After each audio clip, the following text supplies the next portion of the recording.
Good morning. Happy Monday. Oh boy. So this weekend I took Liam and one of his best friends on a whirlwind trip to Universal Studios. We live in Charlotte.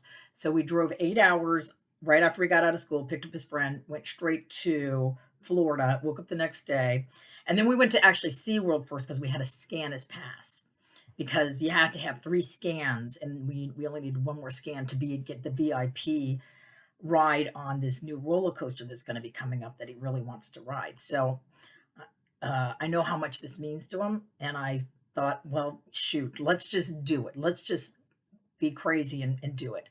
So we went, we got our pass scanned. My cousin, who works at Universal Studios, was so gracious. She got us tickets into Universal that day. So I took the boys to Universal, and they ran around having a good time, doing what teenage 14-year-old boys do, just having a good time together, laughing, riding roller coasters. That one roller coaster that he wanted to ride, Velocicoaster, he couldn't ride it, but he let his friend John ride it, and his friend John, he said, yeah, it was okay. Um, and I asked Liam while John was riding, I says, "Does it bother you that you can't ride it still?" And he said, "No, I just kind of accept that's just what it is right now. I don't know, maybe one day I might be able to ride it again, ride it, not again, but ride it." Because he's never ridden it and he really wants to ride it. But he goes, "I kind of just like I accept that I'm too tall to ride the Infinity Falls now. It's just kind of what it is today." Because he's so tall, he's 6'5", and Infinity Falls at SeaWorld is a ride that if you're at over 6'5", they won't let you on the ride because you could like stop the ride. So he just kind of accepted, okay, it's just, I'm not going to be able to ride it anymore. And it's a bummer, but oh well, at least I got to ride it at one point, and I love that ride. So he's come to terms with and accepted just who he is. And then we got home, had a great weekend, and drove 8 hours home. And last night he started his back was hurting him. And so I said, "Well, take off your shirt, let me take a look at it." And as I looked at the back, the front of his chest, it's very concave. It's alarming how it looks.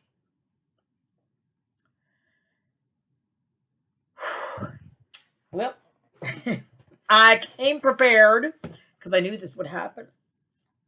Um, so anyway, I tried not to like act too surprised, like because I knew he had like a concave chest because of his genetics, whatever is going on with him.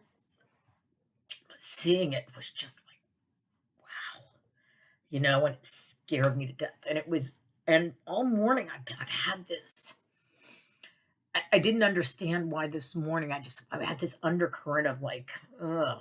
It was just an undercurrent of like negativity and sadness, scared, just an undercurrent. I was quelling it because I couldn't quite figure out what it was. And I just thought it might be the holiday blues. And then as I was doing something this morning, it just popped in my head, that image, then it released everything. I was like, oh, that's what's going on. I'm reminded, as normal as he seems, it's still there. This, who knows what, it's still there, and I don't know what to do, and there's nothing I can do.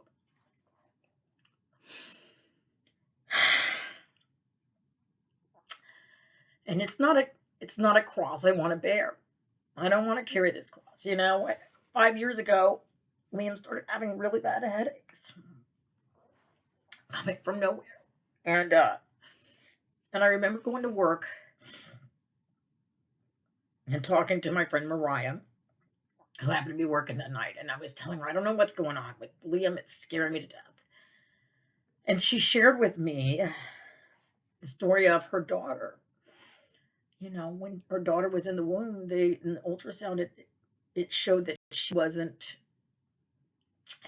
gonna be able to. They told her the child wasn't gonna be able to live because it was only gonna have, like, it didn't have a kidney or something like that. It was something like it made it where they're like, you need to abort this child, and she said no, and she prayed, and she got everybody praying, and um, the child was born. And I think it might have been like a kidney. I'd have to ask Mariah again what it was. But against all odds, this kid survived. And and I'd seen her little girl running around the Y so much, and I had no idea this was going on with her. And so when I remember sitting in the hospital with Liam, not knowing what was going on, being so scared, and just kind of holding on for dear life at that point. And then just thinking back to Mariah's story. And that helped me. That held me up. And it gave me hope. I've shared this. I don't know if I've shared this, but I heard in one of my 12-step recovery meetings, this person shared hope, hearing other people's experience. And Mariah's story that she shared with me gave me hope, and it helped me hang on. And sure enough, miracle of miracles happened. The power of prayer, miracle of miracles happened with Liam. All this, everything kind of just fell into place perfectly where he was okay.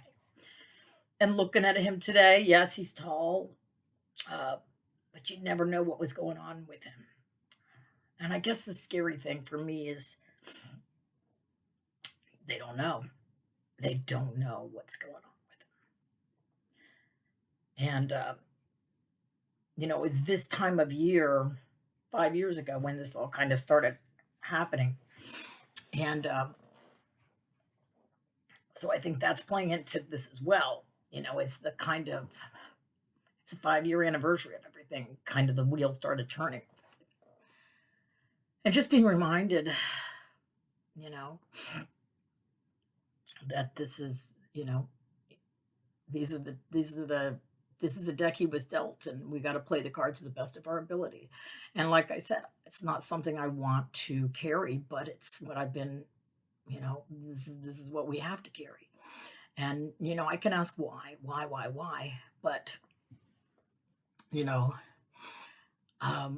I got to be grateful today that he's alive, that he gets to ride roller coasters. Not all roller coasters, but some roller coasters, and the ones he rides, he really enjoys. And I get to still be his mom, and he's doing exceptional in school, And so this little,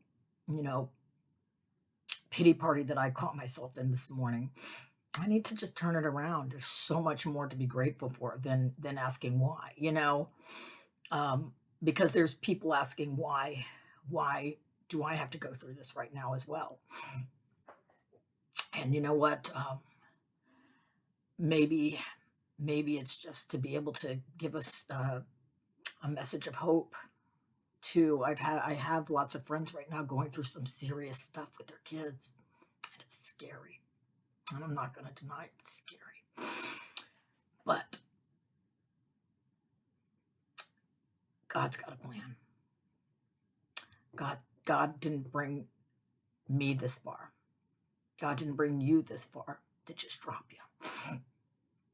I know there's a higher power there, and I've got my higher power, and my same higher power that kept me sober and gave me this incredible life also saved my son 5 years ago.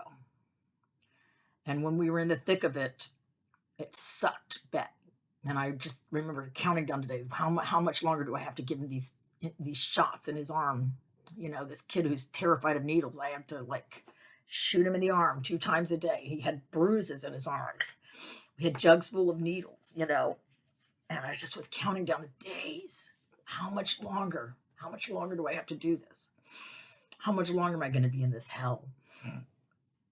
And, the reality is, it got better. He got better and we didn't have to do the shots anymore. And, things evened out and stabilized. And, we went on to, life as the new normal that we had to deal with. And so we're kind of living in our new normal now, and we've adjusted to it, and it feels normal until sometimes you get hit with the shot of reality. There's like, seeing the chest. There was that dose of reality for me. It's like, it's still there. It's still there. I don't know what it's going to do. I don't know what it's going to do. But today he's okay. Today my boy's okay. Today he's in school. He hates school. That's okay. I don't remember being particularly fond of school myself. But he gets to go to school today. He gets to go to theme parks with his best friend. In February, we're going to go out and check out this new roller coaster. And all is well. All is going to be okay. And he's being seen by the finest doctors in the world right now. And, they don't necessarily know what's happening either, but it's presenting itself as kind of a connective tissue disorder. And so we're just kind of treating it as that. And, it's just kind of, it's there. And we know it's there. And just for today, he's okay. And I've got to just keep it at that. I always say, what is? Today, Liam is okay. I gotta stay away from the what ifs. Stay away from those damn what ifs. They're terrible. They'll screw you. And don't go on the internet, whatever you do, because that's always the first thing. That was the best bit of advice somebody gave me. Don't go on the internet. It'll scare the bejesus out of you. So today, all is well. I thank God for people like Mariah sharing her story with me that's helped me through. My friend Patsy also, her son, they told him he wouldn't live past the, age he was destined to die as well. And he didn't. He's like in his 20s now, and yes, he has all kinds of health problems, but he's okay. And he's just kind of learned to live with what he's been given. And same thing with Liam. We've just learned to live with what we've been given. So kind of an emotion, kind of took you on a little roller coaster ride with me this morning as well, but we're pulling into the station now. And, I wanted to just share this with you. If you're going through a rough time right now and you don't understand why, and you don't understand the reason, just know you don't have to, turn it into what am I grateful for out of the situation. There's always something that you can find to be grateful for out of the situation. For me, even if it's just, I get to be sober today and be present for my son. I get to be sober today and share this message with you. I get to maybe help someone out there struggling with not knowing what the hell's going on with their kid or anything. I can tell you, God is there. God is there. He's got you, and he's got your loved one. And no matter how it turns out, God's there. So, that's all I got today. I hope you have a wonderful day.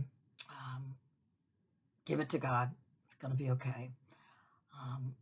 I will see you next week for another Monday message. This wasn't the Monday message I had intended to give, but we made it through. We made it through. I feel better. Got it cried out, talked out. I'm giving it over to God. I'm reminded that it's going to be okay. So that's all I got for you. Happy Monday. I'll see you next Monday. If you're liking these, go ahead and subscribe. Again, we're doing these every Monday, and we'll see you next week for another edition of Monday Messages. Bye.